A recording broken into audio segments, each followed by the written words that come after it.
ناظرین، بریک سے پہلے بات ہو رہی تھی ڈاکٹر سلمان نسیم عادل کے ساتھ پلاسٹک انیمیا کے علاج کے متعلق. آئیے بات چیت کا سلسلہ آگے بڑھائیں. ڈاکٹر صاحب، جیسے کہ آپ نے بتایا کہ کیئر کے ساتھ سپورٹیو ٹریٹمنٹ دی جاتی ہے، جس کے دوران تشخیص کو صحیح طور پر کیا جاتا ہے اور اس کے بعد علاج کا طریقہ ڈیسائیڈ کیا جاتا ہے.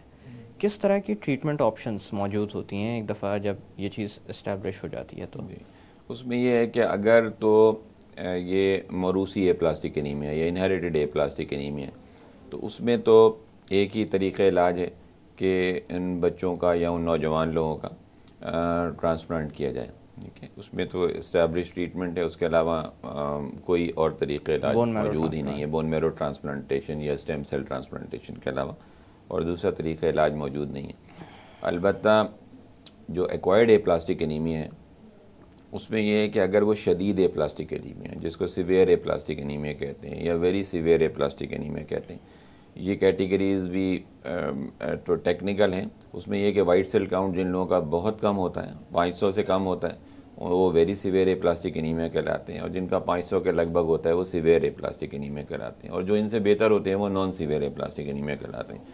تو جو نان سیویئر ہے پلاسٹک انیمیا ہے، جو مائلڈ فارم آف ہے پلاسٹک انیمیا ہے، اس کے اندر دوائیں دی جا سکتی ہیں، جو امیونو سپریسو دوائیں کہلاتی ہیں وہ دی جا سکتی ہیں. اس میں سائکلوسپورین ایک دوا ہے جو کامنلی یوز ہے، اینٹی لیمفوسائٹ گلوبولن یا اینٹی تھائموسائٹ گلوبولن ہے، وہ دی جا سکتی ہیں، جس میں ہیومن انسان کے لیمفوسائٹس جانوروں میں انجیکٹ کیے جاتے ہیں، گھوڑوں میں اور خرگوش میں.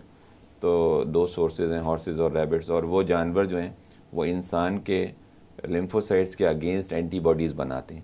تو وہ ایک پیوریفائڈ پروڈکٹ ہے جو ATG ALG کہلاتی ہے، وہ انسان کو دی جائے تو اس سے جو مدافعت کا نظام ہے وہ بہتر ہو سکتا ہے اور پلاسٹک انیمیا ٹھیک ہو سکتا ہے. البتہ سیویئر اور ویری سیویئر کیٹیگریز ہیں. تو اگر 40 سال کی عمر سے کم ہیں لوگ سیویئر اور پلاسٹک انیمیا کے ساتھ اور ویری سیویئر پلاسٹک انیمیا کے ساتھ، تو ان کا جو کیوریٹیو ٹریٹمنٹ ہے، پوٹینشلی کیوریبل ٹریٹمنٹ ہے، وہ اسٹیم سیل یا بون میرو ٹرانسپلانٹ ہی ہے. البتہ یہ کہ اگر سیویئر پلاسٹک انیمیا ہے اور کوئی میچ نہیں مل رہا ہے فیملی میں یا سبلنگ میں، بہن بھائیوں میں، تو ان میں بھی as a second option immunosuppressive treatment جس کی ہم نے بات کی وہ دیا جا سکتا ہے. اور تیسرا جو ہے ٹریٹمنٹ وہ یہ کہ صرف سپورٹیو ٹریٹمنٹ ہے. تو سپورٹیو ٹریٹمنٹ کو میں کسی بھی طریقے سے پروموٹ نہیں کروں گا کہ صرف سپورٹیو ٹریٹمنٹ ہی ٹریٹمنٹ آف پلاسٹک انیمیا ہے، بلکہ supportive treatment is to support whether وہ جب تک ٹریٹمنٹ آپ کریں جب تک، بلکہ ٹریٹمنٹ کے دوران اور پوسٹ ٹریٹمنٹ بھی سپورٹیو کیئر کی امپورٹنس رہتی ہے.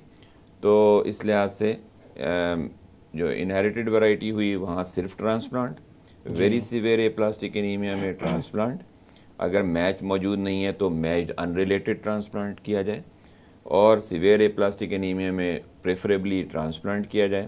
اور اگر ٹرانسپلانٹ کسی وجہ سے نہیں ہو سکتا یا نہیں کیا جا سکتا یا 40 سال سے عمر زیادہ ہے تو وہاں پر پھر امیونو سپریسو ٹریٹمنٹ دیا جائے.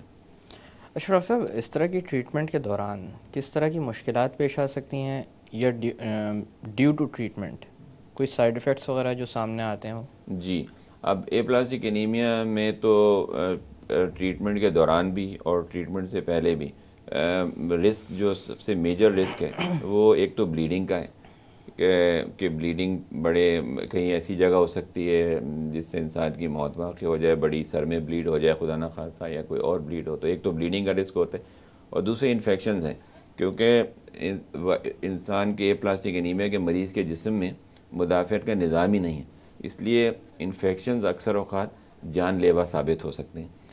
تو ایک تو یہ رسک ہے. کچھ پرابلمس ہیں جن کو رسک تو نہیں کہنا چاہیے. پرابلمز یہ ہیں کہ ٹرانسپلانٹ کے لیے کینڈیڈیٹ ہیں لیکن یہ ہے کہ میچ نہیں مل رہا ہے. جی، تو وہ اس کے لیے اس کا کیا کیا جائے اگر میچ نہ ملے. ہمارے یہاں ڈائلیما یہ ہے کہ اور ایک اور مسئلہ جو بہت شدت سے ہوتا ہے وہ یہ کہ اویلیبلٹی آف ریسورسز. تو ہمارے ملک میں ڈائلیما یہ ہے کہ فیملیز بڑی ہیں اور میچ بھی مل جاتا ہے. ویسٹ میں یہ ہے کہ جی فیملیز چھوٹی ہیں لیکن ان کے پاس بیماریاں اکثر اوقات ایسی ہیں کہ جو ٹرانسپلانٹ کیوریبل نہیں ہیں، جیسے یہ پلاسٹک انیمیا تھیلیسیمیا ایک پوٹینشلی کیوریبل بیماری ہے ٹرانسپلانٹ سے، وہ ویسٹ میں نہیں ہے، لیکن ہمارے یہاں وہ بیماریاں زیادہ ہیں جو کیور ہو جاتی ہیں ٹرانسپلانٹ سے، لیکن ریسورسز نہیں ہیں اور میچ بھی مل جاتا ہے. تو لوگ بسا اوقات ٹرانسپلانٹ کے اچھے کینڈیڈیٹ ہوتے ہیں، لیکن ریسورسز نہ ہونے کی وجہ سے یا وہ ٹرانسپلانٹ نہیں کرا پاتے اور یا وہ لیٹ ٹرانسپلانٹ کراتے ہیں، کیونکہ پھر وہ فنڈنگ کرتے ہیں تو اس لیٹ ہوتے ہیں. تو اس طرح سے ٹرانسپلانٹ کے ریزلٹس بھی جو ہیں وہ کمپرومائز ہو جائیں گے. ارلی ٹرانسپلانٹ اگر کیا جائے تو 85% لوگ کیور ہو سکتے ہیں اس بیماری سے، اور یہی چیز کو اگر لیٹ ٹرانسپلانٹ کیا جائے تو پھر مسائل بڑھ جاتے ہیں. جیسے ہم نے کہا کہ کمپلیکیشن بھی بڑھ جائیں گی، ٹرانسفیوژنز ہوئے تھے زیادہ تو ان کے وجہ سے گرافٹ ریجیکشن کے چانسز ہو جائیں گے، پلیٹلیٹ ریفریکٹرینس ہو گئی تو اس کی وجہ سے رسک آف بلیڈنگ بڑھ جائے گا. تو یہ ہے. دوسرا یہ کہ پرابلمز یہ ہے کہ جیسے میں نے آپ کو بتایا تھا کہ ATG ALG دی جاتی ہے جو ایک موڈیلٹی آف ٹریٹمنٹ امیونو سپریسو، یہ اینیمل سورس ہے، تو اس سے ہائپر سینسٹیوٹی ہو سکتی ہے، انافائلیکسس ہو سکتا ہے. اس کے علاوہ جو ہے وہ کچھ عرصے کے لیے جب تک کہ ان چیزوں کا رسپانس آتا ہے تو مدافعت کا نظام کیونکہ ڈیولپ نہیں ہوا تو وہاں ظاہر دوبارہ سے انفیکشنز ہو سکتے ہیں. اور کچھ ٹرانسپلانٹ کے رسک ہیں کہ ٹرانسپلانٹ ہوا لیکن ٹرانسپلانٹ کارآمد نہیں ہوا، تو 15% ایسے لوگ ہیں انفارچونیٹلی کہ جن میں ٹرانسپلانٹ ہوا لیکن ٹرانسپلانٹ سکسیزفل نہیں ہوا، یا تو جو گرافٹ لگا ڈونر کا وہ جا کے لگا نہیں جس کو گرافٹ فیلئر کہتے ہیں، یا گرافٹ لگ گیا لیکن بہت سارے فیکٹرز کی وجہ سے وہ گرافٹ ریجیکٹ ہو گیا، یا سب کچھ ٹھیک ہو گیا لیکن ایک فنومینا ہوتا ہے کہ وہ گراف جو ہے مستقل مریض کا جسم اس گراف کو ریجیکٹ کرنے کی کوشش کرتا رہتا ہے، جس کو گراف ورسز ہوسٹ ڈیزیز کہتے ہیں. یہ اب سے 15-20 سال پہلے میجر پرابلم تھی، لیکن اب فارچونیٹلی بہت اچھی دوائیں موجود ہیں جس سے کم از کم اس رسک کو کم کر دیا گیا ٹو اے گریٹر ایکسٹینٹ. اسی لیے ٹرانسپلانٹ کی سکسیس کا ریٹ جو ہے وہ بڑھ گیا. اچھا ڈاکٹر صاحب، ایکوائرڈ کے اندر آپ نے بتایا تھا کہ بہت ساری وجوہات ہیں، جس میں ریڈیشنز کا بھی تذکرہ آیا تھا، دواؤں کا تذکرہ آیا تھا، کلورمفینیکول، اینٹی ملیریل ڈرگس کا ذکر آیا تھا، پیسٹیسائڈس کا ذکر آیا تھا. اس حوالے سے میں پوچھنا چاہوں گا کہ یہ جو فیکٹرز ہوتے ہیں جو بیماری کی ابتدا کی وجہ ہوتے ہیں، ان کو ختم کرنا زندگی سے کیا کسی حد تک فائدہ مند ثابت ہوتا ہے ان لوگوں کے لیے؟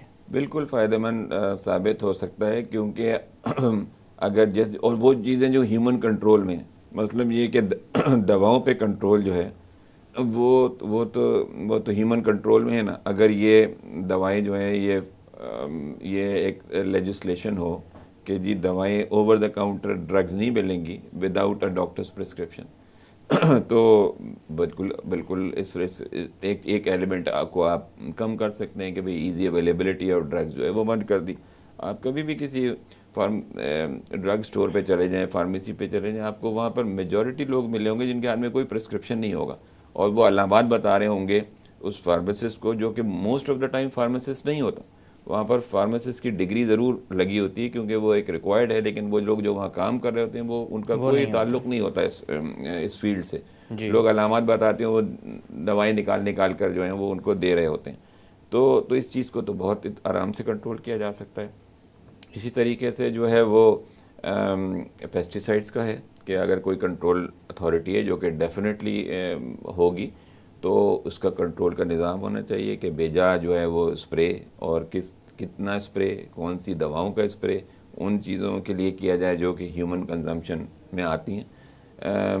اب کچھ چیزیں ہیں جو کہ آئی تھنک جن کا تعلق جو ہے وہ بیسک تعلیم سے بھی ہے. مثلاً یہ کہ لوگ آلٹرنیٹ میڈیسنز جو یوز کرتے ہیں وہ شہروں کے باہر دیکھا جائے تو ان کا استعمال بہت ہے اور لوگوں کا بہت یقین ہے ان چیزوں کے اوپر، تو وہ استعمال. تو اس کے لیے ضروری بات یہ ہے کہ وہ انڈائریکٹلی ہیومن کنٹرول میں یہ ہے کہ پبلک اویئرنیس کی جائے. جیسے کہ ہم یہ بیٹھے پروگرام کر رہے ہیں تو اس طریقے سے لوگوں کو کم از کم آگہی تو ہو، تو ان کو پتہ ہی نہیں ہے کہ یہ چیزیں ان کی صحت کے لیے نقصان دہ ہیں. تو جب ان کو پتہ ہی نہیں ہے تو ظاہری بات ہے وہ اس پر عمل نہیں کرتے. تو یہ فیکٹرز ہیں کہ جو انسانی بس میں نہیں ہیں، جو بدقسمتی سے ہو گئے ہیں، تو ان کے لیے پھر یہی ہے کہ ارلی ڈیٹیکشن امپورٹنٹ ہے، ارلی ریکگنیشن امپورٹنٹ ہے ایٹ اے لیول جو جنرل پریکٹیشنرز ہیں ان کو اس بات کا پتہ ہونا کہ بھئی یہ ارلی ریفرل ہو جائے to a specialist centre, early recognition ہو جائے، ڈائگنوسس جلدی ہو جائے، ٹریٹمنٹ ارلی ہو جائے، جو جی ٹرانسفارم ہوتا ہے to a better management, to a cure at times. Doctor صاحب میں تھوڑی دیر کے لیے باتوں میں سلسلہ روکتے ہیں. ناظرین وقت ہوا ایک چھوٹی سی کمرشل بریک کا. بریک سے واپس آ کر یہ پلاسٹک انیمیا کے متعلق مزید بات کی جائے گی. Stay with us.